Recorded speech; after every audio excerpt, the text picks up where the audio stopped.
귀한 찬양 하나님께서 기뻐 받으신 줄 믿습니다. 또 우리 모두에게도 은혜가 된 줄을 믿습니다. 오늘 우리 찬양의 가사가 우리 모든 영남의 가족들, 여기 계신 분들뿐만 아니라 영상으로 예배드리는 분들까지, 우리 유치부부터 우리 어르신들까지 날마다의 우리의 고백이 되었으면 합니다. 여러분, 아침마다 고백하세요. 주일에 한 번 하는 거 좀 모자랍니다. 아침마다 눈 뜨면 사실은 하루 종일 고백해야 되는데 또 할 일도 있으니까 하시고, 주무시기 전에도 고백하시고. 뭘 고백합니까? 나의 피난처 되신 예수님 의지해요. 한번 따라합시다. 나의 피난처 되신 예수님 의지해요. 또 그리고 가사에 보니까 영원히 주님만을 사랑해요. 크게 합시다. 영원히 주님만을 사랑해요. 정말 그렇습니까? 고백한 대로 사시기 바랍니다. 고백하고 뒤에 가서 이상해지면 안 됩니다. 고백한 대로 사셔야 돼. 그래서 모든 거 주님께 드리는 겁니다. 주님 의지하고 주님 사랑하니까 드리고 또 드려도 모자라는 거죠. 다 드리는 거예요. 정말 다 드리는 겁니다. 온 몸을 산 제물로 드리는 겁니다. 그것도 기쁘게 드리는 거죠. 억지로 그냥 입 깨물고 드리는 게 아니고 기쁘게 드리는 거예요. 시간도 물질도. 예?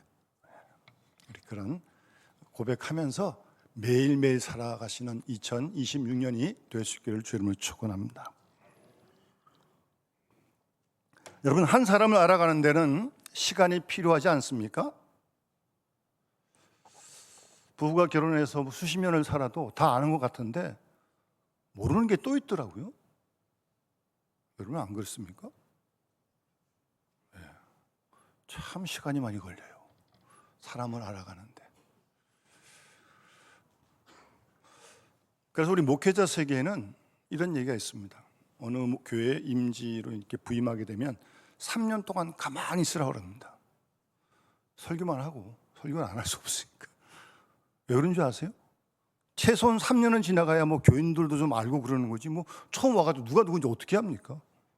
그래서 그런 얘기를 하는 거예요. 3년 동안 아무것도 하지 말라. 사진도 떼다가 딴 데 붙이지 말라 그럽니다. 좀 알아갈 때까지 기다리자는 거죠. 그래도 잘 모르겠어요. 근데 3년 아니라 20년이 넘었는데도 잘 모르겠어요. 그래서 그 사람이 걸어온 걸 이렇게 보면요, 그 사람이 뭘 좋아하는지를 알 수 있습니다. 그 개인의 생을 이렇게 돌이켜보면 뭘 사랑했는지 알 수 있어요. 그렇지 않습니까? 그게 나타나는 거 아닙니까? 네. 맨날 이렇게 키고 주식이 올라니 내리는데 그것만 보는 사람은 주식만 사랑하는 거예요. 네. 네. 매일 그러니까 매일. 네. 뿐만 아니라 그 인생의 목적이 무엇인지 그 삶이 살아온 생을 돌아보면 알 수 있습니다. 왜 사는지 그 사람의 일생을 돌아보면 우리가 알게 되는 거죠.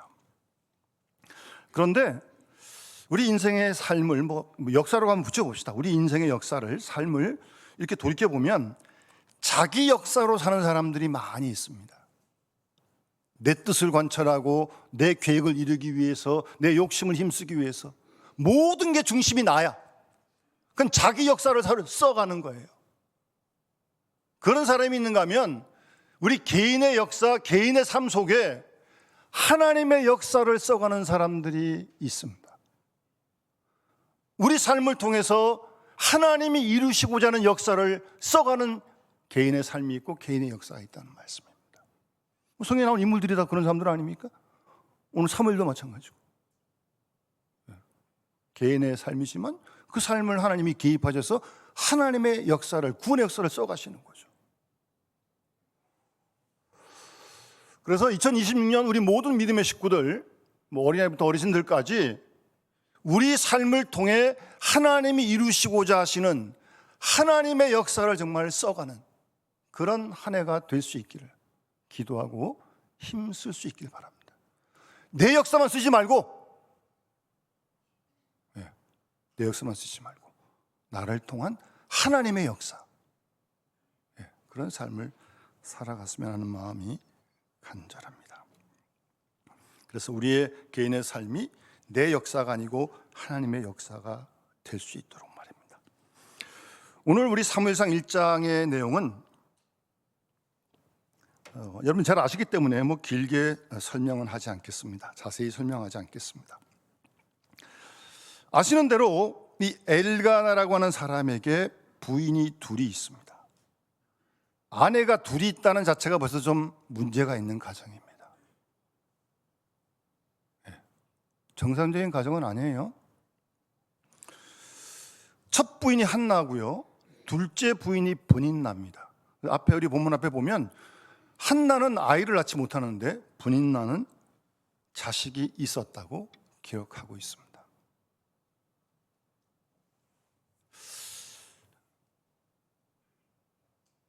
성경에 써 있지 않지만 엘가나의 부인 둘이 있고 아이들이 있는 이 가정이 행복했을까요?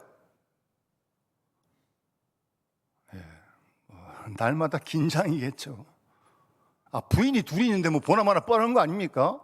여인들의 이 갈등이 보통 무서운 게 아니잖아요. 그 중간에 껴있는 남자 참 불쌍합니다. 이러지도 못하고 저러지도 못하고. 그렇지 않습니까? 이 정상적인 가정이 아니에요. 지금 누구도 행복하지 않아요. 지금. 그런데 놀라운 것은 누구도 행복하지 않는 이 가정을 통해서 하나님이 개입하시고 하나님이 구원의 역사를 써 가신다는 사실입니다. 놀랍지 않습니까? 그 사건을 우리에게 지금 말씀해 주고 있는 거 아니에요, 지금?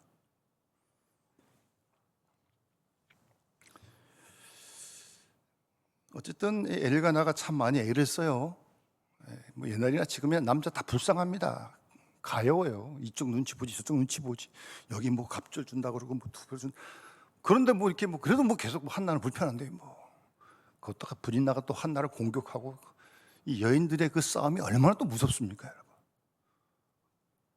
우리 사극에 맨날 그런 거 나오는 거 아니에요? 여인천하 다 그런 거 아니에요?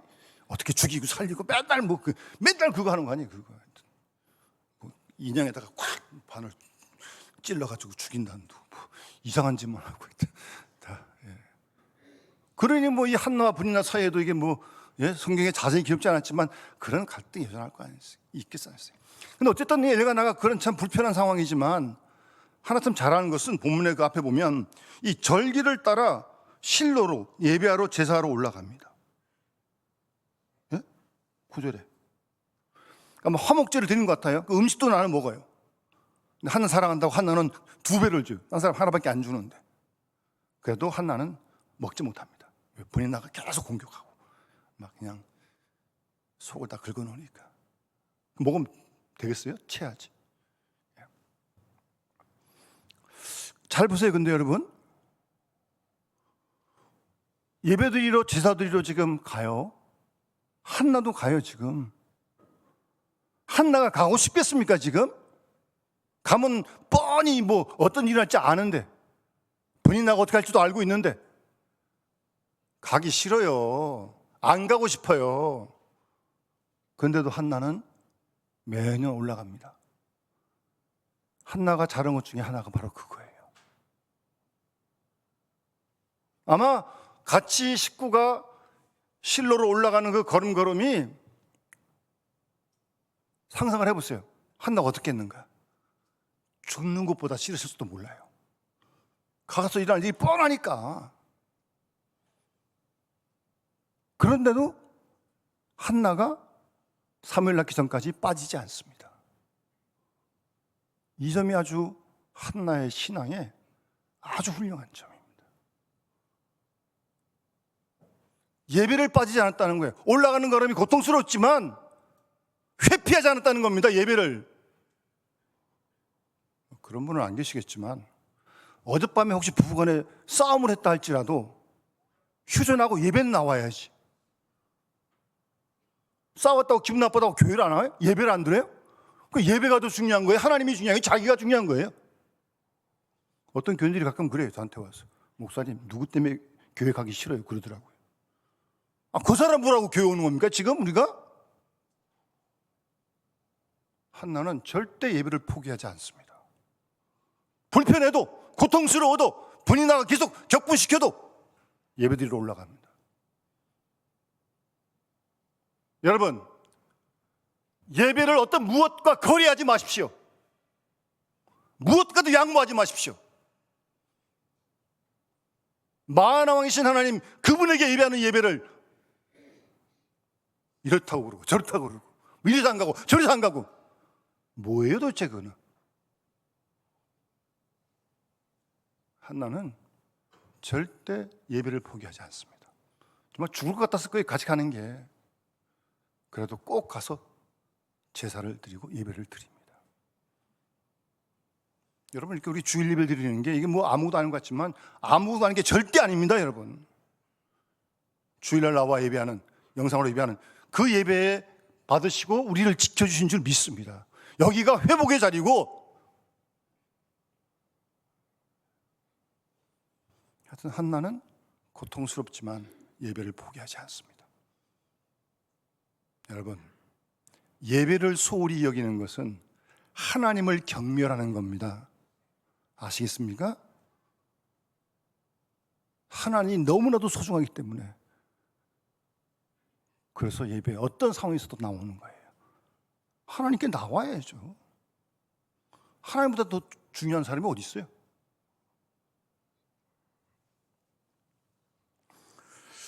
그리고 이제 한나가 이제 괴로우니까, 오늘 본문에 나오지만 이 성전에 가서 지금 기도를 해요. 근데 성경에 잘 보시면 그렇게 써 있진 않아요. 오늘 본문에 보게 되면 제사장이 엘리가 여호와의 전 문설주 곁 의자에 앉아 있다 그랬는데, 뭐 정확하게 뭐 한나가 성소에 들어갔다 안 들어갔다 뭐 이런 표현은 없어요. 근데 정황상 보면 성소에 들어간 것처럼 그렇게 여겨져요. 여러분, 성소에는 제사장만 들어가지 일반 이스라엘 백성들이 들어가는 곳이 아니에요. 만약 그게 사실이라면, 가정에서 성경에서 성소에 들어간 일반 사람은 한나가 유일무이한 사람입니다. 그 얘기는 뭐예요? 그만큼 속이 상하다는 거예요. 어디 가서 얘기할 데가 없어. 그 성전에 뛰어들어가가지고 자기 이 억울함을, 격분함을, 분통함을 다 쏟아놓는 거예요. 그래서 엘리 제사장은 술 취한 여자인 줄 알았어요. 말을 안 하고 입만 자꾸 움직이니까. 그러니까 한나가, 나 술 취한 여자 아니다. 내 마음의 격분됨을 쏟아놓은 것뿐입니다. 그랬더니 엘리 제사장이 평안히 가라. 하나님께서 너 기도한 거 허락하시기 원한다. 제사장 얘기로 할 얘기 하는 거예요. 그랬더니 한나가 본문 18절에 당신의 종이 당신 은혜 입기를 원합니다 하고, 그 다음 가서 먹고, 그 전까지 못 먹었거든요. 하도 분이 나가 막 해코지하고 그러니까. 가서 먹고, 그 다음 얼굴에 다시는 근심 빛이 없더라. 아멘. 아직 상황 하나도 안 바뀌었어요. 사무엘 20절에 와서 사무엘을 하나님 주시는 거예요. 아무런 변화 없어요. 그러나 기도한 한나는 다릅니다. 앞서의 그런 고통, 더 이상 한나를 괴롭히지 못합니다. 근심이 없다는 말은 무슨 말입니까? 마음에 평안이 있었단 말 아닙니까? 상황 안 바뀌었다고요, 지금 아직. 그러나 기도한 한나의 마음속에는 근심이 없었어요. 주시는 평안이 있었다는 말씀입니다. 우리가 새해를 맞으면서 여러 가지 걱정할 일이 많고 기도할 일이 많습니다. 아직도 해결되어야 할 일이 많이 있습니다. 그래서 우리가 기도합니다. 아직 그 응답 해결되지 않았어요. 그래도 기도하는 사람에게 주님이 한나에게 준 것처럼 근심을 거두어 주시고 평안을 주실 줄 믿습니다, 여러분. 그래서 예수 믿는 거 아닙니까? 여러분, 평안을 절대 뺏기지 마십시오. 주님이 내 평안을 너에게 주겠다고 말씀하셨는데, 그 평안을 우리가 받았는데 이걸 못 누린다면 평안 없이 근심하고 걱정하고 분노하고, 이거는 제대로 믿는 게 아니죠.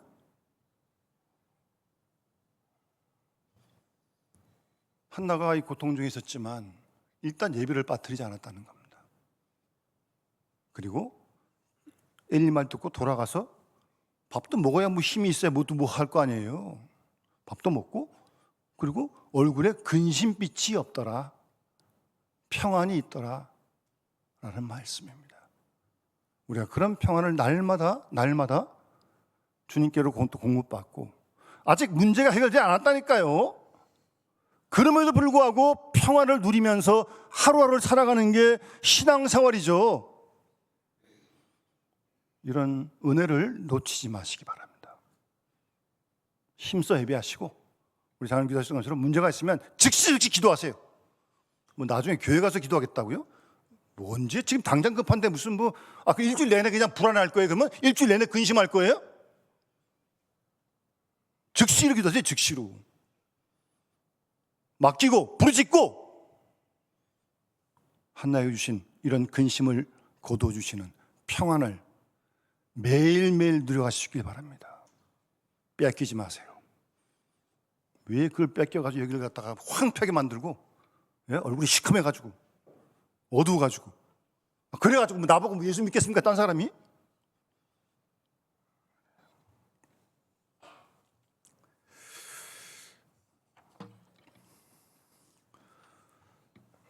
한나가 이렇게 힘들어하는 상황 속에서 어쨌든 하나님께 나가서 기도를 하는데, 여러분 한나뿐만 아니라 우리에게도 문제가 다르지만 다 고통이 있습니다. 어떤 건 정말 말 못할 고난도 있고 고통도 있고, 어떤 그런 작고 큰 고통이 늘 있어요. 그럼 왜 우리 사랑하신 하나님께 고통을 주실까? 하나님의 신실해서 믿는다면, 합력하여 선하신 하나님을 믿는다면 도대체 이 고통을 통해 하나님이 원하시는 건 뭘까? 우리 그런 질문을 해봐야 되는 거 아니에요? 고통이 주는 유익이 뭐냐고요?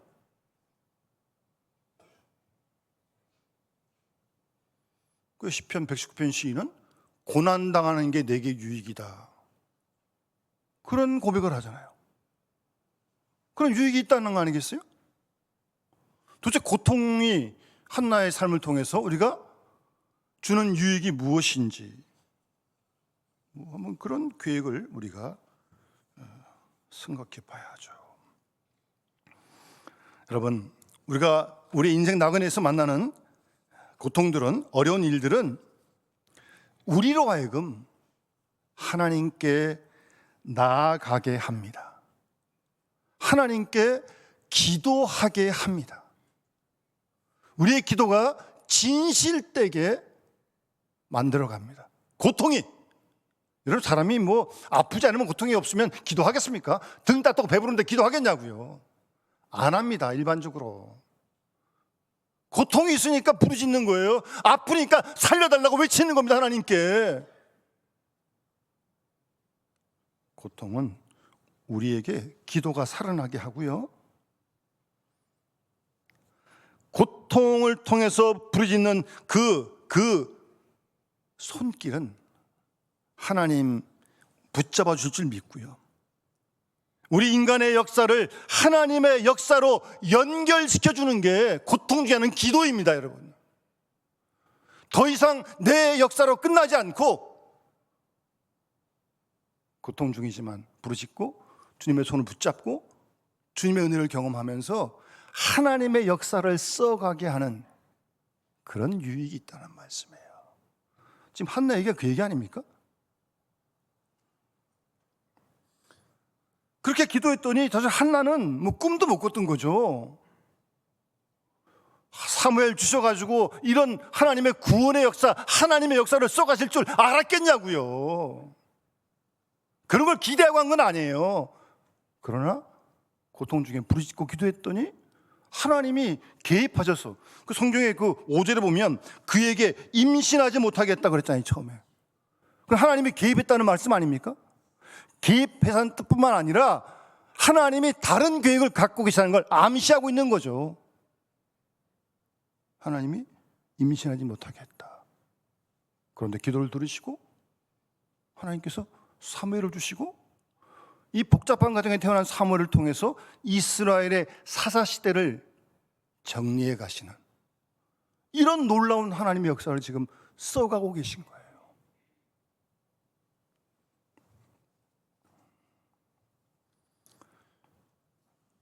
하나님께서 한나의 인생을 통해서 어떤 하나님의 구원의 역사를 이루어 가시는지 우린 성경을 통해서 분명히 깨닫게 됩니다. 단순히 마음의 평강을 넘어서 하나님께서는 사무엘을 주십니다. 단순히 자녀를 줬다는 그것만이 응답이 아니고 뭐 주실 수도 있고 안 줄 수도 있는 거죠. 하나님께서 알아서 하실 거고 하나님의 계획이 이 가정에 펼쳐지고 있다고 하는 것. 여러분 2026년 우리 새해 여러분과 여러분들의 가정을 통해서 하나님이 기뻐하시는 구원의 역사 많죠? 그런 역사를 써가시기를 하나님 원하신다는 말씀이에요. 그런데 우리가 쓰임받으면 이게 얼마나 영광스러운 겁니까? 힘이 들어도 주의 뜻이 이루어지는데 하나님 영광 받으시는데 그런 우리와 가정들이 다 되어줄 수 있기를 주의 이름으로 축원합니다. 여러분 계시록 하나님 주님께서 7교회에 보내는 편지 가운데 빌라델비아 교회에 내가 너 옆에 열린 문을 두었다고 말씀하십니다. 아들이 없어 울며 부르짖는 한나의 기도를 들으시고 하나님께서 임신치 못하게 하시다가 사무엘을 선물로 주시는 열린 문을 주시는 거예요. 고통 중에 우리가 부르짖는 그 기도는 하나님의 역사와 나를 연결시켜 주는 것입니다. 여러분, 무엇이 아픕니까? 무엇이 고통이에요? 여러분 부르짖으세요. 한나처럼 기도하세요. 답답한 건, 안타까운 건 안 그래도 힘든데 그걸 부르짖지 못하고 기도도 못하고 있으면 이게 답답해 죽는 거 아닙니까? 살려달라고 외쳐야 될 거 아니겠어요? 주여라고 말입니다. 부르짖으세요. 예? 그럼 누가 그래요 또? 뭐 그런 거 세상 것까지 하나님께 기도하냐고.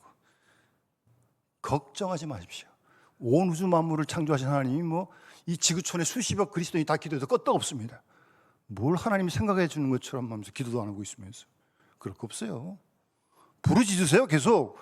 예? 주의 뜻을 따라서 힘들 때, 어려울 때, 근심될 때, 낙심될 때, 아플 때 기도해야죠.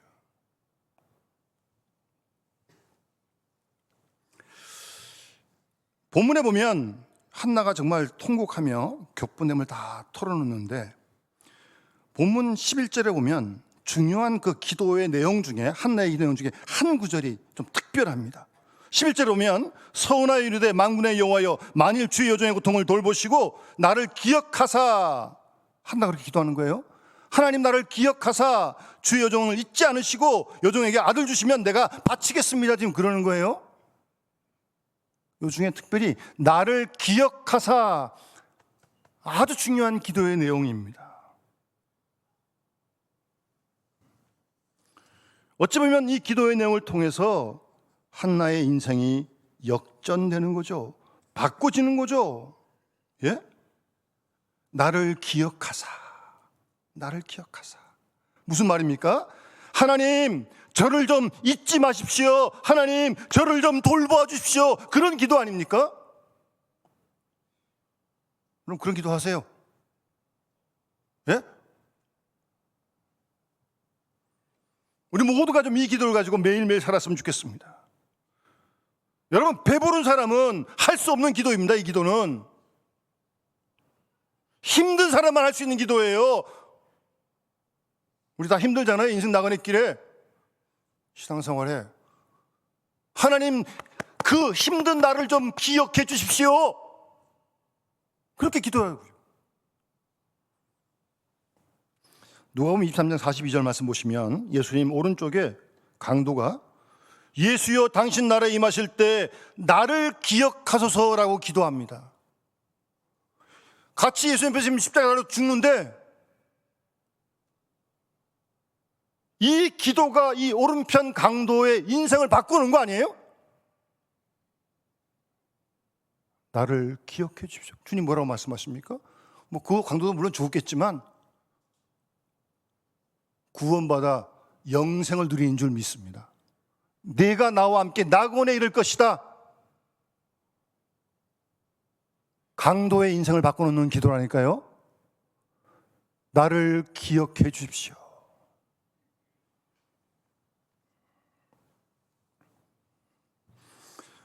나를 기억해 달라는 그 기도 내용 속에는 무슨 뜻이 담긴 거예요? 주님, 저는 주님이 나를 기억할 만한 사람이 아닙니다라는 그런 고백이 담겨 있는 거예요. 강도가 무슨 뭐 할 말 있겠습니까? 나는 정말 주님이 기억할 만한 사람이 아닙니다. 그런 고백이 깔려 있는 거라니까요. 그 시편 25편 7절에는 이렇게 기도합니다.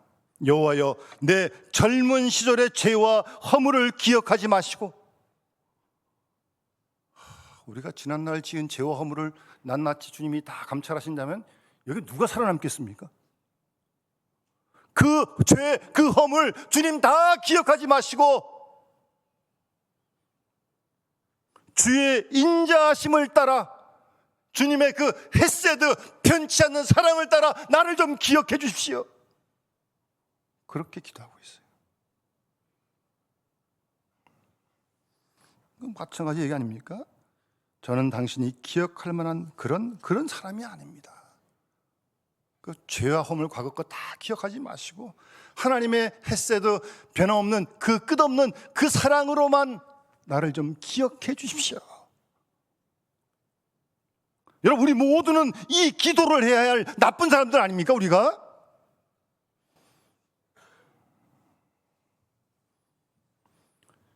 잘했기 때문에 기억해달라는 게 아니에요. 잘한 거 조금 있겠지요. 부족한 나를 기억해달라는 겁니다. 다르게 표현하면 하나님, 나를 좀 불쌍히 여겨주십시오. 그 기도 아니에요? 여러분, 이 기도 우리가 매일매일 해야 되는 거 아닙니까? 여러분, 그렇게 주님의 불쌍히 여김 없이도 살 수 있습니까? 긍휼히 여기심 없어도 살 수 있어요?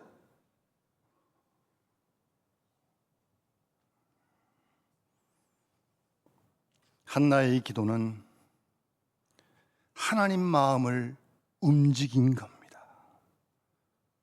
한나의 기도는 하나님 앞으로 자신을 불러낸 거예요. 숨어있고 도망치던 나를 하나님께 끄집어내는 기도입니다.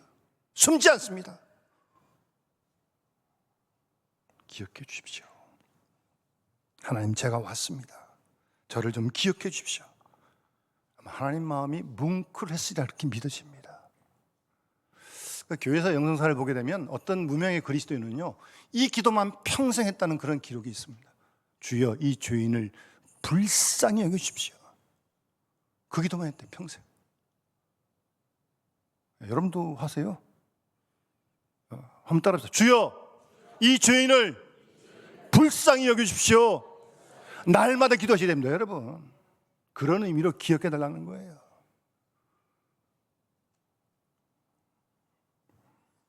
주님, 저를 기억해 주십시오 라고 하는 이 기도가 강도를 바꾸고 한나를 바꾸고 우리가 기도한다면 우리도 하나님께서 바꾸실 줄로 믿습니다, 여러분. 하나님이 뭐 한나만 사랑하시겠습니까? 강도만 사랑하겠습니까? 우리도 사랑하신 줄 믿습니다. 전심으로 우리가 기도한다면 하나님께서 우리를 바꾸실 줄 믿습니다. 그래서 우리를 통해서, 우리 가정을 통해서 하나님의 역사를 이루실 줄 믿습니다. 내가 원하는 거 아니고요. 그 시편 55편 2절, 22절에 보면 내 짐을 여호와께 맡기라.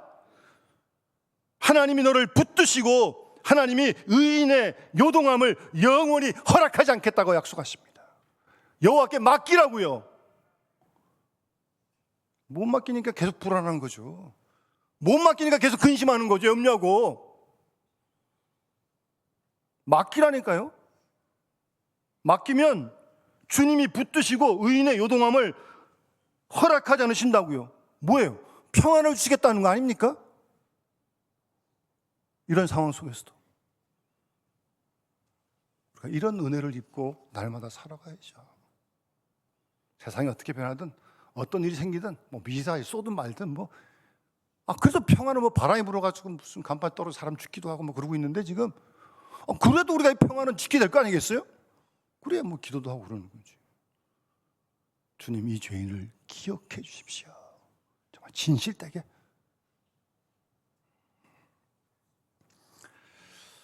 끝으로 오늘 이 본문을 마무리하면서 분명 1장 7절에 보면 이 분인나가 하도 격분시켜가지고 한나가 울고 먹지 않았어요. 먹을 수가 없었어요. 그런 고통이 있었던 거예요. 그 고통을 이제 주의 전에 나가서 이제 기도했던 거 아닙니까? 그랬더니 26절에 이제 마지막 끝날 때 보면요, 고통당해서 기도했던, 고통에 묶여있던 한나가 어떻게 끝나냐면 이제 사무엘 선물로 받고 키우다가 3살 될 때까지 대충 젖을 떼야 되니까, 그런 다음에 이제 이 사무엘을 가지고 여호와 진에 올라가는 거예요. 그 마지막 26, 27절, 28절을 보면 내가 주의 전에서 기도하던 사람입니다. 이 아이를 내가 기도했더니 기도한 바를 하나님께 주셨습니다. 마지막 28절, 그러므로 나도 그를 여호와께 드리되 하나님께 나 시린으로 드리겠다는 거예요. 7절에서는 이 분인나란 여인이 애몬다고 막 구박하고 그래서 고통스러웠는데 이 끝날 때는요 좀 아름답게 끝나지만 이때도 고통은 있었던 거예요. 아니, 어머니가 자기 애를, 지금 2살 난 애를 하나님께 드린다고 떼놓고 온다고 생각해 보세요. 얼마나 속이 막 찢어지겠습니까? 그러나 이제 앞의 고통과는 다른 거죠. 이 고통은 거룩한 고통이고 영광스러운 고통이죠. 이런 시작과 끝을 우리가 확실히 다른 걸 보면서 이런 질문을 한번 해보는 거죠. 도대체 우리가 기도하고 있는데, 또 평생 기도할 텐데, 기도의 목적지는 어디냐? 기도의 종착지는 어디냐? 이거 중요한 거 아닙니까? 그런 질문을 한번 해볼 수 있는 거죠.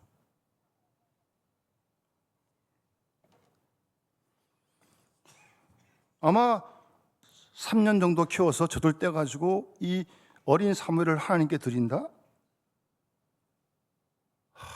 이거 참 어머니의 마음으로서는 정말 찢어지는 고통이 있었을 거예요. 그걸 드리잖아요, 지금. 한나가.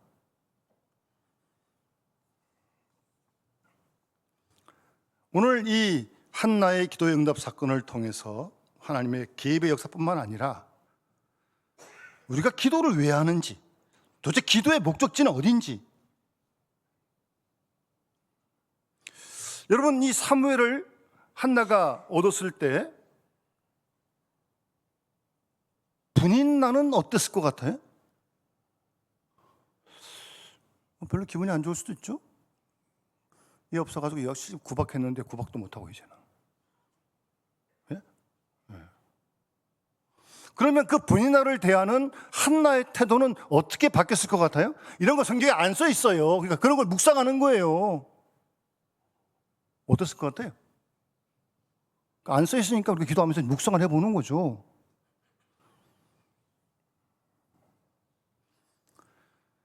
여러분, 우리가 기도해야 되는 이유, 기도의 목적지는요, 나를 힘들게 했던 사람을 힘들게 하는 게 아닙니다. 그를 공격하는 게 아닙니다. 아시겠어요? 응답받았다고 자랑하는 것도 아닙니다.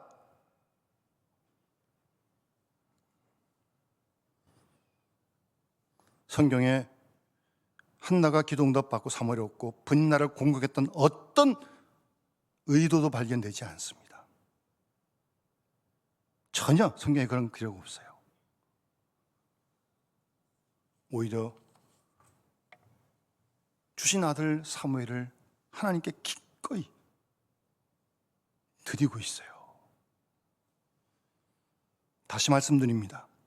기도에서 받은 응답으로 절대 남 공격하는 거 아닙니다. 그건 기도 아니에요.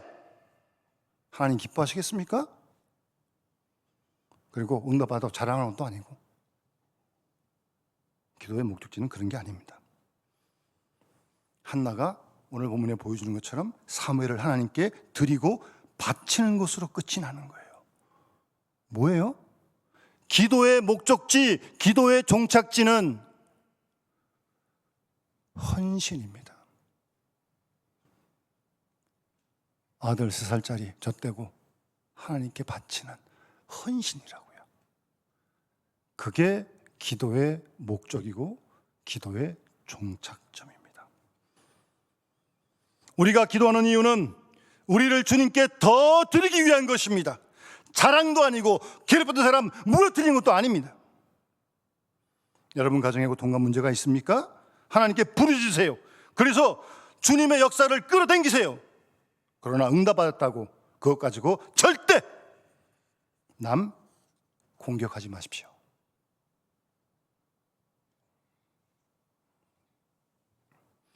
여러분, 하나님이 우리를 구원하시고 구속하신 목표는요, 당장에 이 땅에서 행복을 주는 게 아닙니다. 뭐 그럴 수도 있지만, 그럼 행복하는 사람은 뭐 다 불행하고 잘못된 겁니까? 그거는 아니에요. 그게 구원의 목표가 아니고 목적이 아니라니까요. 하나님이 우리를 구속하신 목적은 우리로 하여금 이 땅에서 거룩한 삶을 살게 하는 것이 하나님의 구원의 목표인 것을 잊지 마시기 바랍니다. 날마다 영과 혼과 몸이 또 주님 오실 그날까지 거룩할 수 있도록 주님 그걸 원하시기 위해서 우리 구원하신 겁니다, 여러분. 뿐만 아니라 우리를 통해서 하나님 나라가 천국이 이 땅에 확장되고 완성되길 원하는 게 구원의 목표인 것을 잊지 마시기 바랍니다. 잘 되고 못 되고 그럴 수 있고 안 그럴 수 있는 거예요. 그거는 우리 마음대로 안 되지만 거기에 연연하지 마시고 더 큰 그림을 볼 수 있어야죠. 이 땅에서 믿음의 삶을 잘 살아갈 수 있도록 힘들어도 주님의 나라를 살아갈 수 있도록 하나님이 도와주시는 것이 우리를 구원하신 목적임을 잊지 마시기 바랍니다. 문제가 있음에도 불구하고 고통도 있고 아픔도 있고 힘든 것도 있는데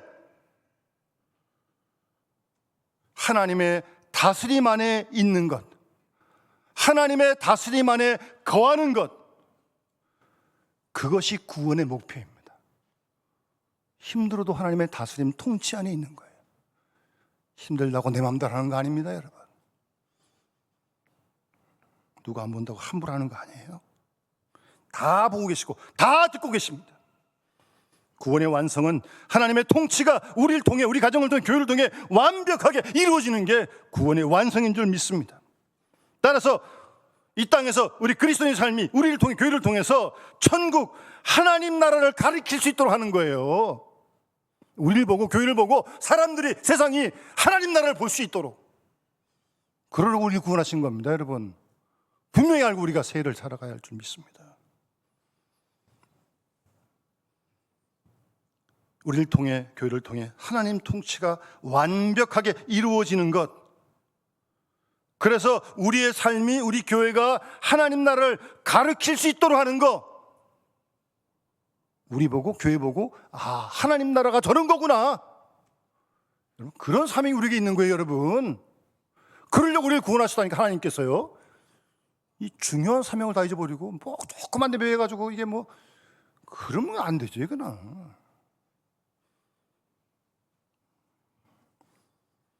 한나가 힘든데, 고통 가운데 있는데 한나가 기도하면서 평강 가운데 살아가는, 하나님이 다스리는 인생을 살고 있구나, 그걸 분이 나도 알 거 아니에요? 모르겠어요? 그걸 바보가 아닌 이상?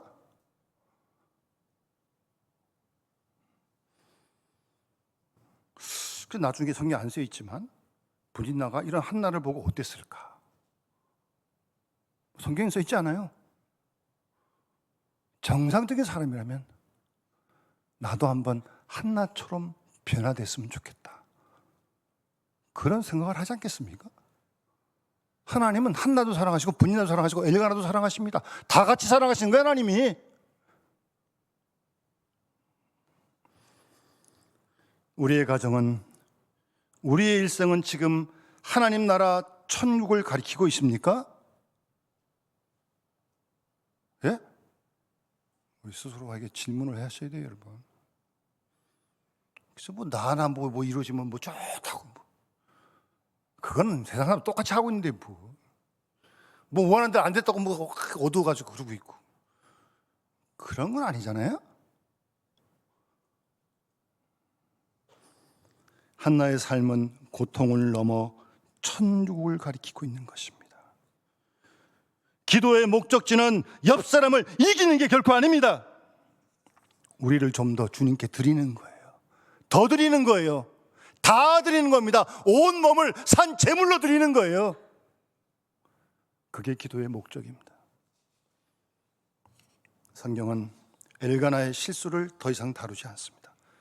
브니나의 시기심도 쓸 자리가 없어요. 아마도 브니나가 한나가 이렇게 하나님 역사 이루어가는 삶을 보면서 그 마음속에도 나도 한나처럼 되고 싶다라는 마음이 들었으리라 저는 그렇게 굳게 믿습니다. 새해 여러분, 우리가 변하면요, 내가 변하면요, 옆 사람도 변할 줄 믿습니다. 그런 역사를 이어가는, 그런 하나님의 역사를 펴가는 우리 모든 영남의 아들 될 수 있기를 주의 이름으로 축원합니다. 찬송 433장 찬양 드리면서 봉헌하도록 하겠습니다.